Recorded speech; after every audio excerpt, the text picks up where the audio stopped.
Authentique, le podcast qui te connecte à ton authenticité pour être épanoui dans ta vie. En tant que femme, tu as un potentiel immense qui peut contribuer au monde de demain.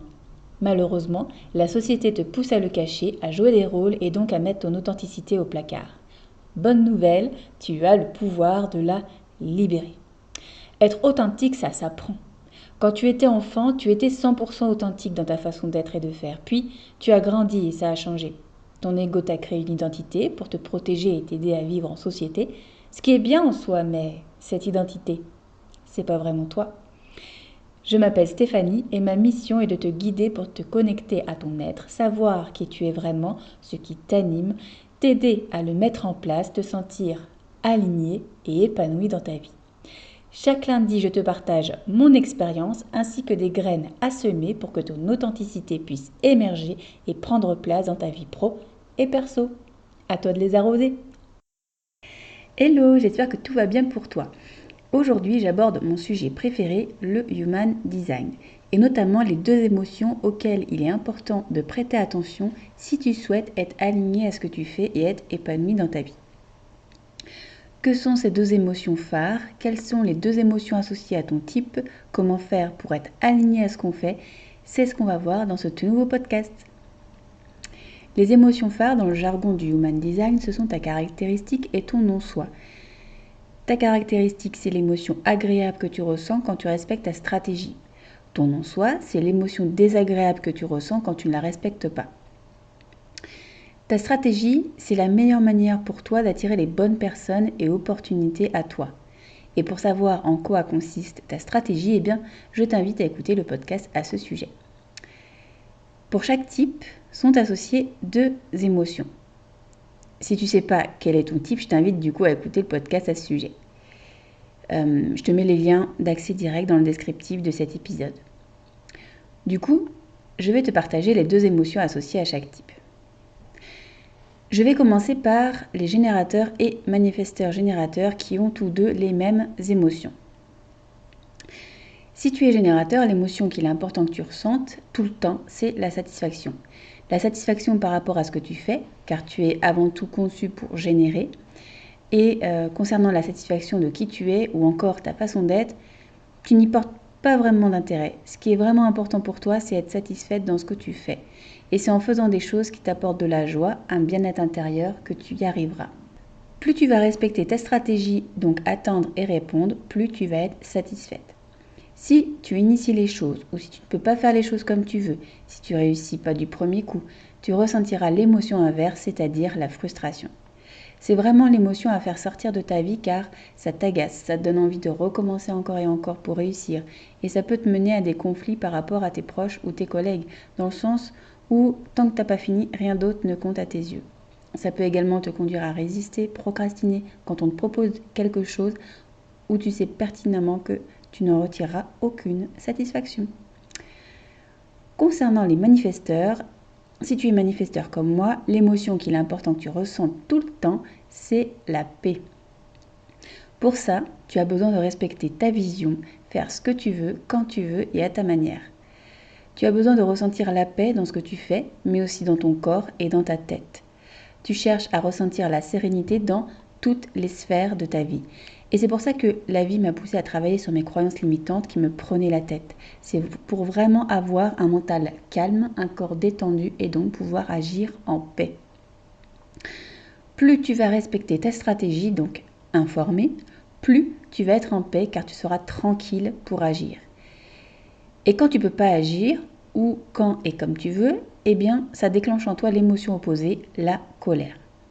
Ça peut commencer par de la résistance, de la procrastination face à quelque chose que tu n'as pas décidé de faire, puis de la frustration quand tu es obligé de le faire. Pour ma part, je dis rien, je peux souffler ou rouler des yeux, je peux me mettre en retrait aussi, et petit à petit je sens que la colère monte, ça commence à bouillir en moi, et là, soit je me cache pour pleurer et me libérer de cette cocotte minute, soit je me mets à pleurer devant la personne, voire crier, selon la situation, parce que ma colère prend trop de place, donc je ne peux plus la contenir, et j'explose à n'importe quel moment. En fait, c'est la vague émotionnelle qui est présente et du coup, ça déclenche des conflits inutiles. Avec le temps, j'ai appris à dire les choses directement avant de m'enflammer intérieurement. Dès que je sens que ça crépite, hop, je lâche tout. Ça me permet de dire les choses calmement avec mes propres ressentis et tout se passe bien. Le mieux, pour ne pas déclencher cette colère, c'est vraiment de bien s'entourer, que ce soit dans tes relations pro ou perso. Être entouré de personnes qui te laissent carte blanche, qui acceptent que tu aies besoin de tranquillité, faire un travail qui te plaît, qui soit une source de plaisir et de joie pour toi, un travail qui soit flexible pour garder cette indépendance et répondre à ton grand besoin de liberté et de paix.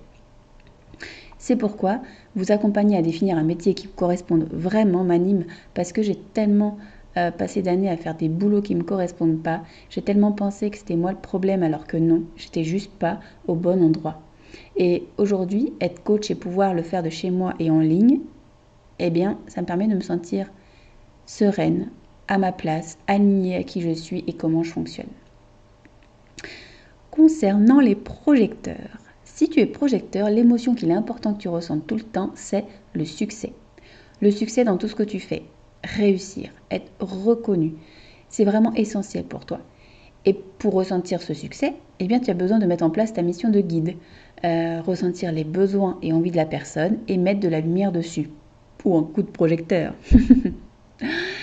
Par contre, c'est important que tu suives ta stratégie, c'est-à-dire attendre qu'une personne t'invite à le faire. Parce que si tu inities les choses et que tu guides une personne alors qu'elle t'a rien demandé, eh ben ça va te conduire à l'émotion inverse, l'amertume. Pareil, si quelqu'un te demande ton aide pour être guidé mais que tu sens que tu ne peux pas répondre à ses besoins, tu ressentiras de l'amertume. D'où l'importance de bien choisir qui tu veux aider. Les personnes où tu es sûr de pouvoir les guider et où tu es sûr de pouvoir être reconnu pour ton travail. Pareil, si tu fais tout pour attirer l'attention, ça ne marchera pas. Amertume garantie. Concernant les réflecteurs, si tu es réflecteur, l'émotion qu'il est important que tu ressentes tout le temps, c'est la surprise, l'émerveillement. Parce que tu as besoin de fraîcheur, de nouveauté, de magie. Vivre le moment présent dans un environnement propice à tout ça, c'est la clé pour que tu te sentes bien et que tu baignes dans la joie.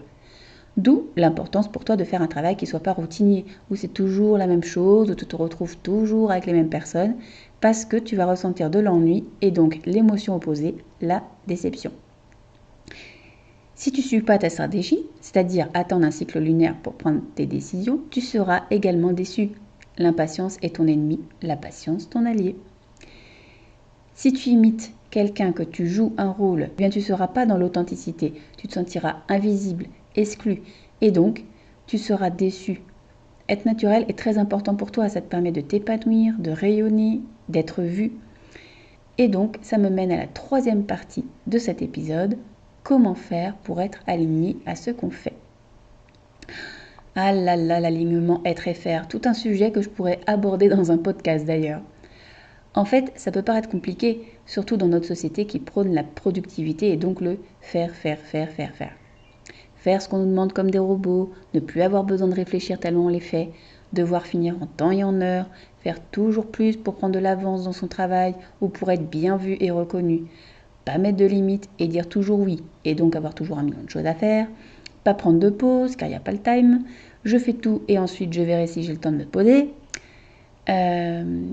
Et tu vois, même quand on est petit, moi je me rappelle, c'était toujours fais tes devoirs, comment ça s'est passé à l'école, t'as bien travaillé, t'as eu une bonne note. On ne nous demande pas comment on se sent, et ce depuis notre plus jeune âge. D'ailleurs, quand on nous demande comment ça va, qu'est-ce qu'on répond? Ça va, et toi? On ne s'étend pas sur le sujet, soit parce qu'on n'a pas l'habitude et on se sent gêné, soit parce qu'on n'a pas le temps, soit parce qu'on ne sait pas comment on va en vrai, soit parce que tu n'as pas le centre des émotions définies, tes émotions sont donc paisibles et donc le « ça va » a du sens pour toi.